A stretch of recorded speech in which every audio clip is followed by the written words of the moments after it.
Hey everyone, Coach Megan here. Welcome back to First TCHS at Home, our daily videos. It's Friday, and this whole week we've spent time reviewing every part of the golf swing. We've done putting, chipping, pitching, full swing, parts of the golf course, and now today, to wrap up everything we've done, we're going to talk a little bit about the assessment portion that usually happens at the end of each season. This is for our on-course core participants. So we have our target through ACE levels. This is our program for ages 5 through 18.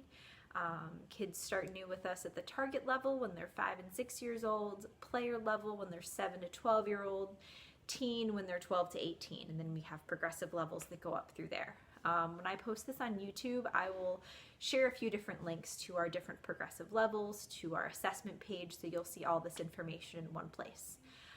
So our assessment portion happens for kids at the player level and higher. So with the target level, our 5 and 6 year olds, when your child turns 7 years old, they automatically go into the player level. But for every other level that we have, participants go through an assessment portion at the end of the season that determines if they should stay where they are or if they should move on to the next level. On average, participants will be at any programming level for between 3 and 5 full seasons. So that's anywhere from a full calendar year if you take spring, summer, and fall seasons, or it might be a couple years. There's a minimum age for each level, and it also depends on their understanding of our life skills and our golf skills. The life skills are observed through each portion of the golf portion that the participants do, and there's also a life skill written assessment. There's also a golf skill written assessment as well as some actual golf skill portions. So at each level we have a putting assessment. As they go through the different levels, we add chipping, we add approach shots with their irons, we had drives with their drivers or hybrid or whatever they want to use. But today we're going to be talking about the putting assessment, since that's something that they have at every level. So I'm just going to show you quickly how to set that up in case it's something you'd like to practice at home. We will not be having an assessment portion at the end of the spring season, just because unfortunately we only saw participants once in person. So when we do host our next session, you will sign up for the same level where you currently were this spring season, or your last programming level if you have not taken an assessment.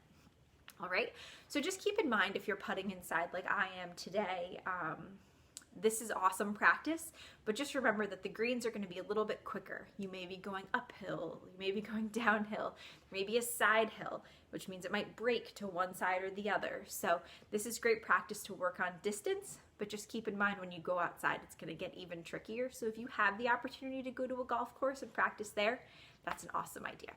All right, so I've got my space behind me, and you can use a coaster, you can use whatever you want. So I'm going to show you the 3 different putting lengths and an easy way to count them off. All right, can you guys see that? Perfect, awesome.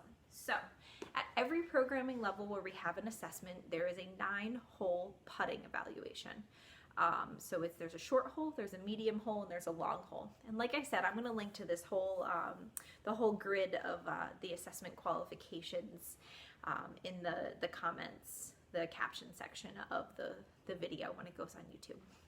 All right, so I've got 3 golf balls. So like I said, there's a short, a medium, and a long putt. The short putt is about 6 feet. So an easy way to tell, for me personally, 3 feet, 1 yard is about 1 giant step. So I'm going to take 2 big steps, 1, 2. That's about 6 feet, all right? So that's my short putt. My medium putt is going to be about 12 feet, so it's going to be double that. You can see with the space I have up here, it's a little tricky, can't quite get there, but I'll do my best. 1, 2, 3, 4, all right?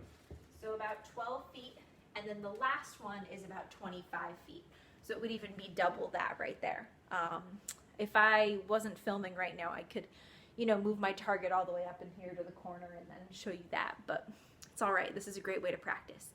So what we do is, like I said, there's 3 putts. There's a short putt, there's a medium putt, and there's a long putt. You need a total of 9 putts. So what we do is we go short, medium, long, short, medium, long, short, medium, long. But you can practice however you want. Maybe you want to take a few practices with the short putt. Remember to make our Y, make our A, tick, tock, tick, tock. And And the thing about these is it's not just them getting the putt in the first time. It's really, you know, kind of playing like a hole of putt-putt, playing like a hole of golf. So that one went in, but this would count as a 2. And every level has a different requirement for the maximum number of putts allowed to successfully certify through that portion of the assessment.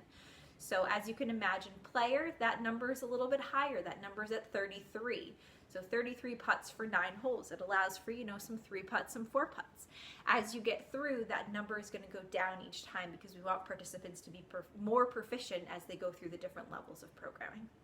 All right, so like I said, I'm going to link through some things for you to see at the bottom.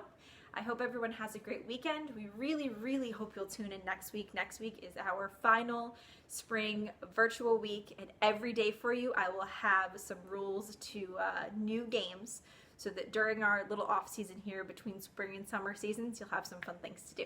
All right, have a great weekend.